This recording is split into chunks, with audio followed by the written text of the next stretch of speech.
everyone, my name's Delph and welcome to the channel. As you'll see, I play Sea of Thieves, and if you want to see me play live, I do stream on Twitch, so please feel free to check me out. The description will be in the link below. However, let's get into the video. In the recent Season 2 update of Sea of Thieves, we saw the introduction of trade routes into the Merchant Alliance emissary. I feel that this is a great addition to the game as it pays historical homage to piracy. In this video, I'm going to share with you the best way to make money as this emissary using the new trade routes. Getting to grade 5 is a must, I feel, and also you will need to be a merchant emissary in order to do the cargo runs for these trade routes. To get to grade 5, you'll need to pick up the relevant quest at your nearest outpost. For my veteran players out there, please feel free to skip to the timestamps as specified in the description below. You'll notice to the side of the Merchant's faction there is a book also called the Merchant Alliance Outpost Inventories. Remember this, as we will be coming back to this later. Grade 5! Okay, so you got to grade 5. Now what might be useful when planning out your journey for the trade routes is this little website. It's called Merfolk Lullaby. It's an interactive site that has a lot of different functions, but what is useful is that they've included the recent introduction of trade routes into its interactive site. Now I found this really useful. You'll see there it has the Sea of Thieves map. It will also have a live view of the storm, so if you're planning out a journey and there's a storm along the way, perhaps you don't want to go that way, you might want to go a different way, but this will give you that live view.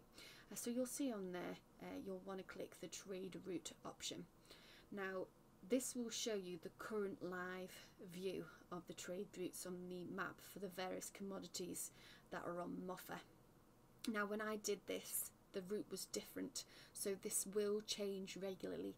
Now I'm not sure if it's daily or weekly. Please feel free to comment on that. I am more than happy to learn myself, so please feel free. So you'll see on there it has the various different outposts, what is sought after and what is in surplus. So this is not to say that you can't plan your own route, this is just to give you a little bit of a guide, and I just found it really useful. It's very simple and extremely easy to follow because it had the colours of the various different materials as well. So look out for merfolklullaby.com.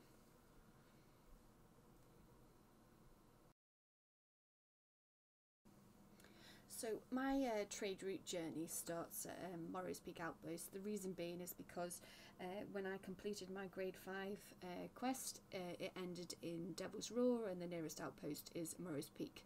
And just so coincidentally, when I looked at merfolklullaby.com, that was where I wanted to start. So you'll see here I'm purchasing all of the various commodities that are on offer. There are 7 commodities that you can purchase: creative raw sugar, broken stone, unclassified gemstones, ungraded tea, unsorted silks, unfiltered minerals and unrefined spice. Each of these commodities vary in price. Those that are in surplus are going to be less expensive than those that are not in surplus. But in total this costs me around 16k, and you grab those from the merchant trader at the outpost. So we'll load this up onto our ship and then we'll head off to our next outpost, which is Anicent Spire.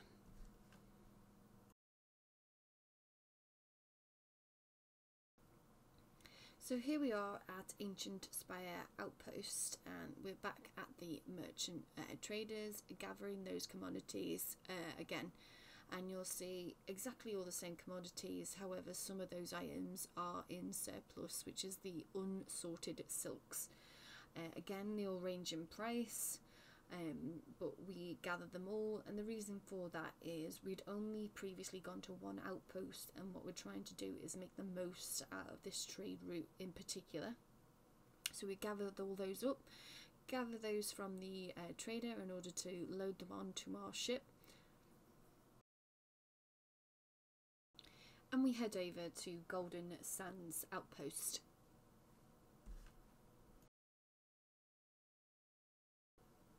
So you'll see here I'm making use of that Merchant Alliance Outpost Inventories book, and I notice here that unfiltered minerals is a sought after item. So at this point I decide that I'm going to sell any unfiltered minerals, And you'll see here that this first crate sells for 4,990 gold, with a further multiplier because of the grade 5 of an extra 7,489. So it gives us a total of 12,479 gold that one crate has sold for. You'll notice here that a further 3 crates get sold on top of that one. And you'll see here we're getting that multiplier because of that grade 5. So in total, after this first selling of that trade sought after item, we earn a total of 33,894 gold from those. So now's the time where we're thinking about acquiring some more commodities. So you'll see here I'm starting to acquire the first 2, and you'll notice that there is an item on there that is in surplus, so you can sort of gauge when you go to each outpost which one's in surplus, and this one in particular is broken stone, and each crate of that broken stone costs 1,600, so bear that in mind as we're selling that broken stone further on down the line.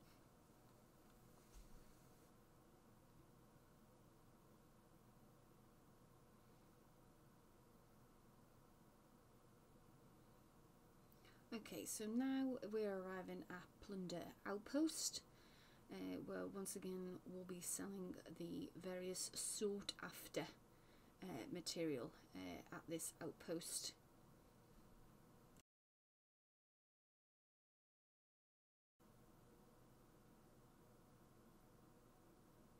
So we're here at Plunder Outpost and we're checking what our sought after item is, and lo and behold, it is that broken stone. And don't forget, we picked up 3 crates at Golden Sands, so we're going to be selling this now, and just watch that money coming in. So here we've just earned ourselves 10k, or just over. And not forgetting that crate cost us 1,600.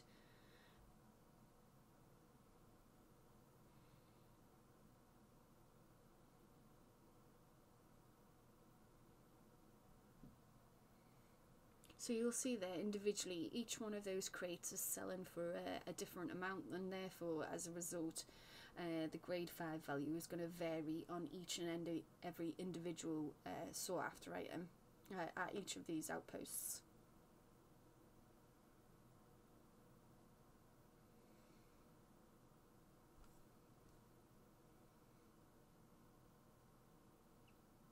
Okay, so now we're at the point at which where we're going to be buying some commodities from Plunder Outpost.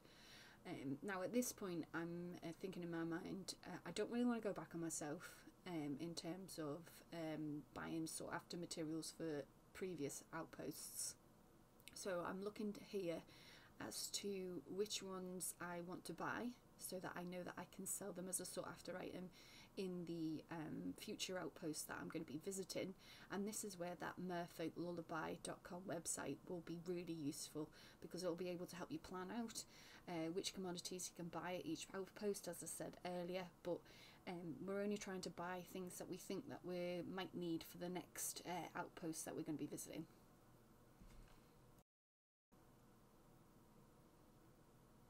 And here we arrive at Dagger Outpost.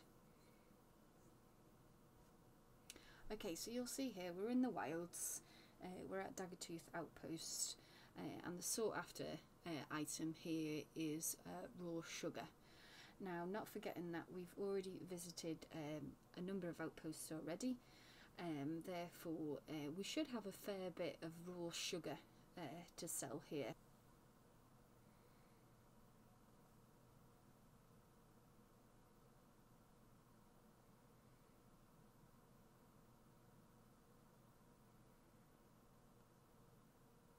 Okay, so this is crate number 1 here of that raw sugar that we're selling.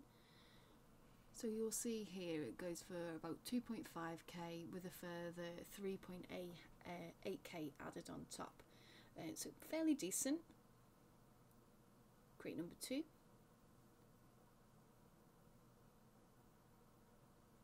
Okay, you see there it ranges in price again, but probably roughly about the same. So another further 5 to 6k roughly there. Crate number 3.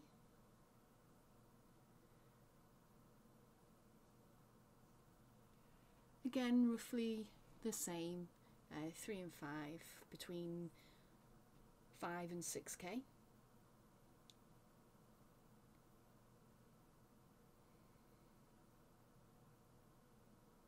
Clearly stopping to take a moment. Now on to crate number 4. Okay, so this went for a little bit more in terms of that multiplier, but we've got 6k there again, roughly. Crate number 5.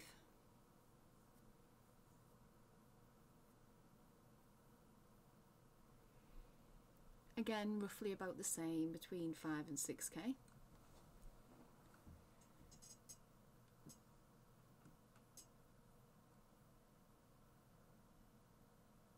This is crate number 6. Okay, time to buy some more commodities.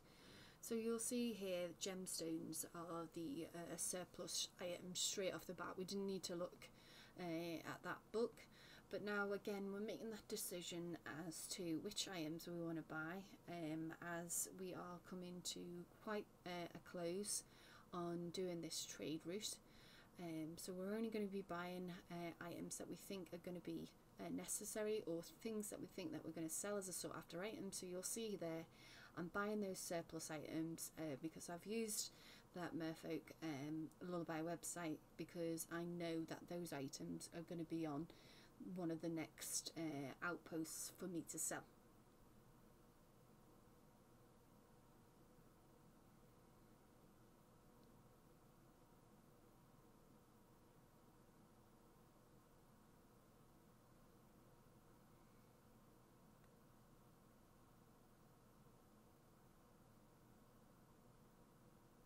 And back to Ancient Spire we go.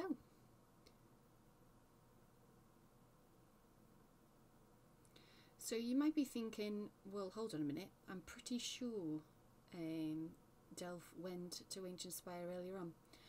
Now that is correct, but don't forget that was one of the very first outposts that we went to initially. And the reason why we didn't sell anything there at the time is we wanted to try and accumulate as many commodities and make the most out of this trade run. Because what I found is, as we further got down through that trade route run, the bulk of the gold that we were earning was further on down the line from all of the acquired commodities that we got on originally throughout the journey. Okay, so now it's at a point at which where we are thinking about buying some more commodities. And you'll see there unsorted silks is in surplus and going at 2,000 gold per crate. Now, after checking, I know that this is going to be something that is going to be a sought after item at a future outpost that I'm going to be visiting, and also we are now only concentrating on items that we are going to be able to sell as sought after items at those outposts.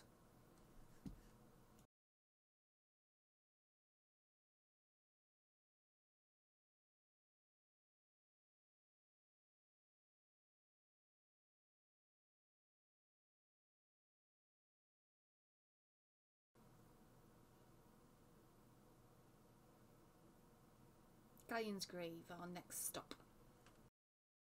So you'll see here at Galleons Grave that we've established that unsorted silks is the sought after item here, and you'll notice as I'm unloading the commodity that there is actually quite a large amount. In actual fact, there's about 10 in total.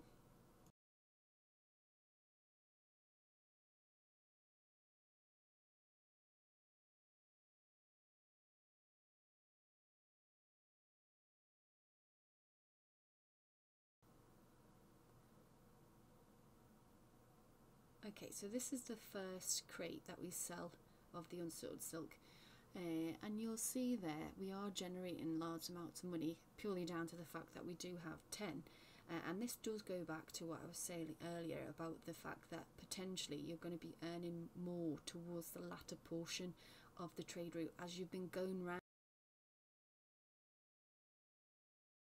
So here we are once again, buying our commodities. You'll see here the ungraded tea and the unrefined spices are going to be the two items that we purchase at this outpost, as we only have 2 outposts left on our trade route journey.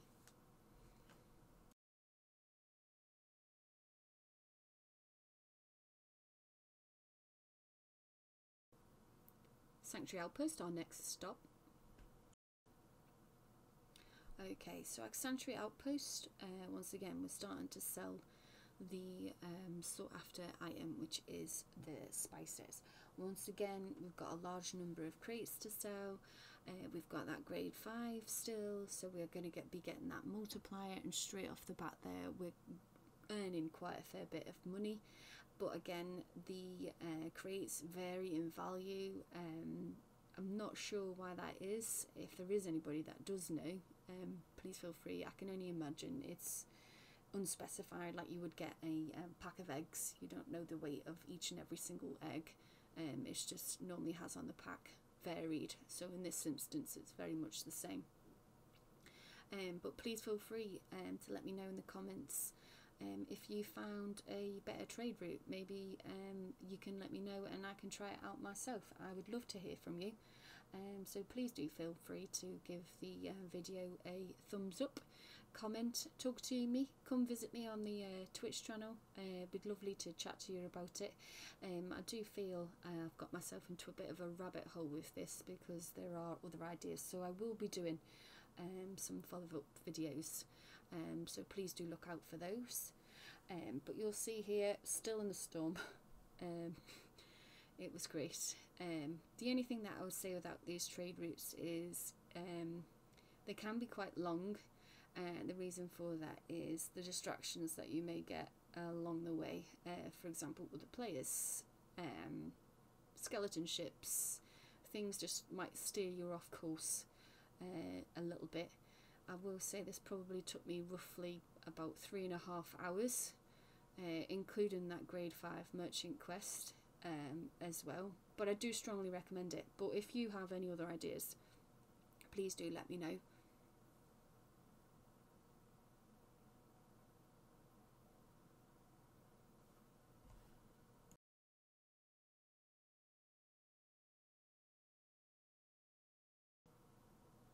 And on to Morrows.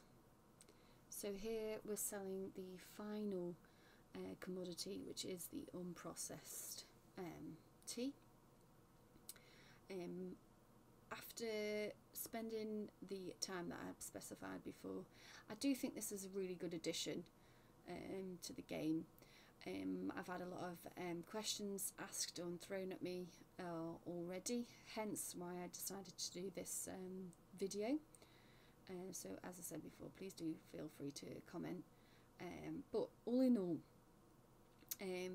when I calculated what I started with, we roughly made about 500,000 on this trade route. Now I know what's going to entice you is that Fort of Fortune there in the background, and what I may do in future is a comparison between the trade route and the new Fort of Fortune about what is worth the effort. Is it risk or is it reward? Less effort, more reward. More effort, less reward. Let me know what you think.